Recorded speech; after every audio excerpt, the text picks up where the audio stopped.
கன்னியாகுமரி மாவட்டம் களியக்காவிளை பகுதியில் சோதனைச் சாவடியில் கேரள ஹோட்டல் கழிவுகளை ஏற்றி வந்த 2 லாரிகள் பறிமுதல் செய்யப்பட்டிருக்கிறது. இதை அண்மைச் செய்தியாக பார்க்கின்றோம். கன்னியாகுமரி மாவட்டம் களியக்காவிளை சோதனைச் சாவடியில் இந்த சம்பவமானது நடைபெற்றிருக்கிறது.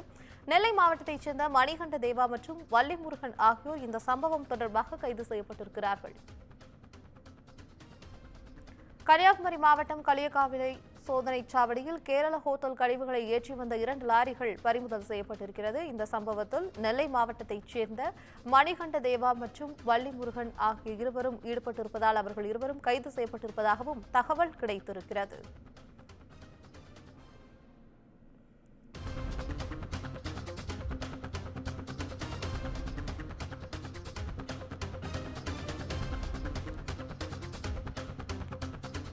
இது குறித்த கூடுதல் தகவல்களை வழங்குவதற்காக செய்தியாளர் பிரின்ஸ் இணைப்பில் இருக்கிறார். வணக்கம் பிரின்ஸ். தொடர்ந்து இந்த கழிவுகள் தொடர்பான சர்ச்சைகள் இருக்கக்கூடிய சூழ்நிலையில கேரள ஹோட்டலிருந்து கழிவுகளை ஏற்றி வந்த 2 லாரி பறிமுதல் செய்யப்பட்டிருக்கு. குறிப்பாக புழு நெளிவதாக ஒரு காட்சிகளும் இதில் இடம்பெற்றிருக்கு. அது குறித்தான கூடுதல் தகவல்களை பதிவு பண்ணுங்க.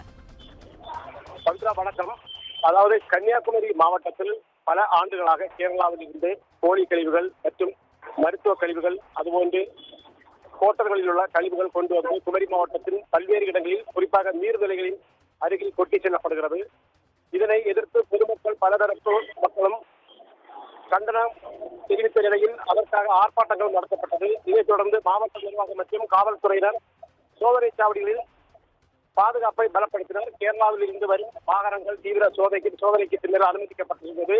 இந்த நிலையில் கடந்த சில மாதங்களாகவே குமரி மாவட்டத்திற்குள் இதுபோன்று மருத்துவ கழிவுகள் மற்றும் கோழி கழிவுகளை ஏற்றி வந்த வாகனங்கள் ஆங்காங்கே பொதுமக்களால் சிறைபிடிக்கப்பட்டது. மேலும் அவர்கள் கைது செய்யப்பட்டு வாகனங்கள் திருப்பி அனுப்பப்பட்டு வந்தது. இந்த நிலையில் நேற்றும் குமரி மாவட்டத்திற்குள் மருத்துவ வாகனங்களில் கோழி கழிவு மற்றும் மாட்டு கழிவுகளை கொண்டு வந்த 2 வாகனங்கள் பறிமுதல் செய்யப்பட்டு 2 கைது செய்யப்பட்டனர். இந்த நிலையில் இன்றும் கேரளாவில் இருந்து ஹோட்டலில் இருந்து கழிவுகள் மற்றும் கோழி கழிவுகள் ஏற்றி வந்த ஒரு வாகனம் பறிமுதல் செய்யப்பட்டது. அதே போன்று ஹோட்டலில் உள்ள கழிவினை செப்டிக்காக அந்த வாகனத்தில் எடுத்து வந்த அந்த வாகனமும் பறிமுதல் செய்யப்பட்டுள்ளது.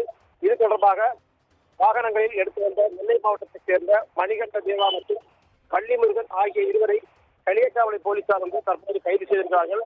அவர்கள் மீது வழக்கு பதிவு செய்யப்பட்டுள்ளது. தொடர்ந்து விசாரணை நடத்தப்பட்டு வருகிறது. காவல்துறை இவ்வளவு எச்சரிக்கை விடுத்த நிலையிலும் குமரி மாவட்டத்திற்கு தொடர்ந்து இதுபோன்ற கழிவுகள் கொண்டு வரப்படுவது மாவட்ட மக்களிடையே பெரும் அதிர்ச்சியை ஏற்படுத்தியுள்ளது. தகவலுக்கு நன்றி பிரின்ஸ்.